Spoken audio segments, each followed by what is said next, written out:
sjećate, ja još uvijek čuvam sliku Madone s velikim gubama. Nažalost, i Herr Flick je dobio tu informaciju. A i Michel me pritišće da organizuje bekstvo za pilote. Odod vidim šta je sa slikom.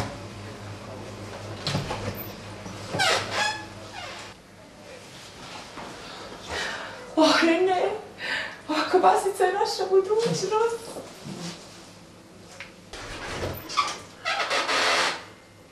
Šta radite vas dvoje? Konačno sam vas uhopila. Ti glupa žena, zar ne vidiš da pokazujem vidjet kako se postupa s kobasicom? Ja ću joj pokazati. Ja ću. Stanite, ja ću. Idite pazite na goste.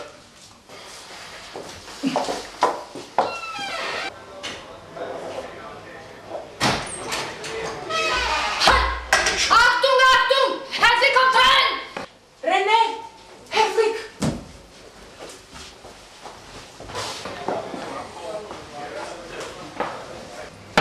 Gdje je moja slika? Gdje je slika posrnule Madone s velikim dudama? Herr Flick, opustite se, sve će biti u redu. Edith, otpjevaj nešto, molim te. Dobar dan. Sjedite. Vaša omiljena kuća.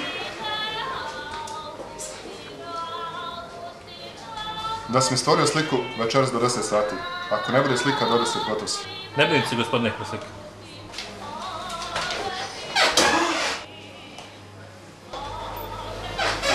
Šta se radila sa častu? Nema.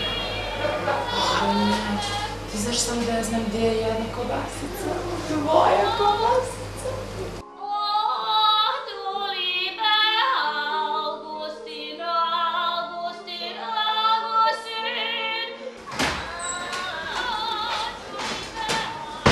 Dobar jutar.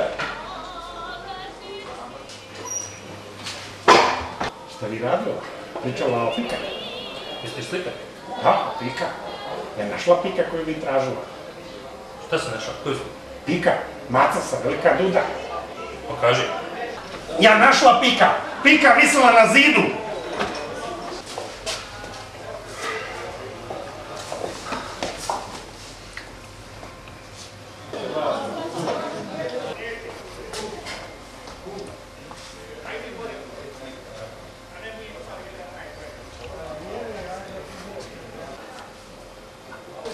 Čudna je nešto ova kobasica.